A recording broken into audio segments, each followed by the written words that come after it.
എല്ലാ പ്രിയ വിദ്യാർത്ഥികൾക്കും ഇതിലേക്ക് സ്വാഗതം.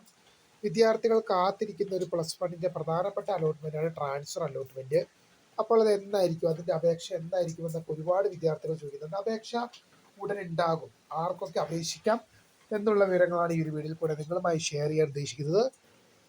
വിശദമായ വാർത്തയിലേക്ക് പോകുമ്പോൾ ആദ്യമായി ഡിജിറ്റൽ കാണുന്ന വിദ്യാർത്ഥിനികൾ തീർച്ചയായും മറക്കണ്ട സബ്സ്ക്രൈബ് ചെയ്ത് കൂടെ പ്രത്യേകം ശ്രദ്ധിക്കാം.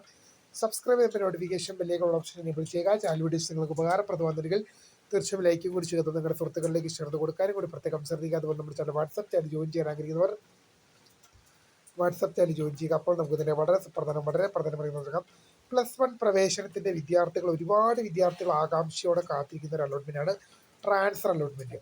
ഇഷ്ടപ്പെടാത്ത സ്കൂളും ഇഷ്ടപ്പെടാത്ത കോഴ്സും ഒക്കെ കിട്ടി മാറണം ഇരിക്കുന്നവർക്ക് പ്രധാനപ്പെട്ട ഒരു ഘട്ടമാണ് ട്രാൻസ്ഫർ. അതിൻ്റെ അപേക്ഷ ഉടൻ തന്നെ ഉണ്ടാവും.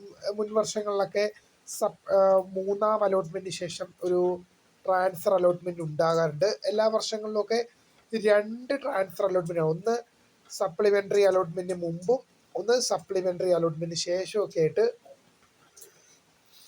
നടത്താറുണ്ട്. അപ്പോൾ അങ്ങനെ ഉണ്ടെങ്കിൽ ഇതിന് ആദ്യം നടത്തുന്ന ട്രാൻസ്ഫറിൽ എന്ത് ചെയ്യാൻ പറ്റില്ല. അതിപ്പോൾ എല്ലാ വർഷങ്ങളും ഫസ്റ്റ് അലോട്ട്മെൻറ്റിന് മുമ്പ് നടത്തുന്ന സപ്ലിമെൻ്ററി അലോട്ട്മെൻറ്റിന് മുമ്പ് നടത്തുന്ന ട്രാൻസ്ഫറിൽ ഒന്നാം ഓപ്ഷൻ അലോട്ട്മെൻറ്റായി ലഭിച്ചവർക്ക് പങ്കെടുക്കാൻ സാധിക്കില്ലായിരുന്നു. ആദ്യം നടത്തുന്ന ട്രാൻസ്ഫറിൽ എന്ത് പറ്റില്ല, ഒന്നാം ഓപ്ഷൻ അലോട്ട്മെൻറ്റായി ലഭിക്കുന്ന കുട്ടികൾക്ക് അപേക്ഷിക്കാൻ സാധിക്കില്ല. അതിനുശേഷം സപ്ലിമെൻ്ററി അലോട്ട്മെൻറ്റിന് ശേഷം നടത്തുന്ന ട്രാൻസ്ഫറിലാണ് എന്ത് ചെയ്യാൻ പറ്റുക, ഒന്നാം ഓപ്ഷൻ ഉൾപ്പെടെ അലോട്ട്മെൻറ്റായി ലഭിച്ച എല്ലാ വിദ്യാർത്ഥികൾക്കും ഉൾപ്പെടെ ട്രാൻസ്ഫറിനായിട്ട് അപ്ലൈ ചെയ്യാൻ സാധിക്കുക. ആർക്കൊക്കെ അപേക്ഷിക്കാൻ സാധിക്കും? എല്ലാവർക്കും അപ്ലൈ ചെയ്യാൻ സാധിക്കും. ചിലപ്പോൾ ഒന്നാമത്തെ അലോട്ട്മെൻറ്റിൽ ട്രാൻസ്ഫർ അലോട്ട്മെൻറ്റിൽ ഒന്നാം ഓപ്ഷൻ അലോട്ട്മെൻറ്റ് ലഭിച്ചവർക്ക് പറ്റില്ല. അങ്ങനെയെങ്കിൽ രണ്ടാമത്തെ ട്രാൻസ്ഫർ അലോട്ട്മെൻറ്റിൽ അവർക്ക് പറ്റും. എന്തായാലും എല്ലാവർക്കും തന്നെ അപേക്ഷിക്കാം. നിലവിൽ ഇതിൻ്റെ അപേക്ഷാ ഡേറ്റ് വന്നിട്ടില്ല, എന്നാലും ഉടൻ ആരംഭിക്കുമെന്ന് തന്നെയാണ് നമുക്ക് അറിയാൻ സാധിക്കുന്നത്. അപ്പോൾ പുതിയ കാണുന്നതിന് വേണ്ടി സബ്സ്ക്രൈബ്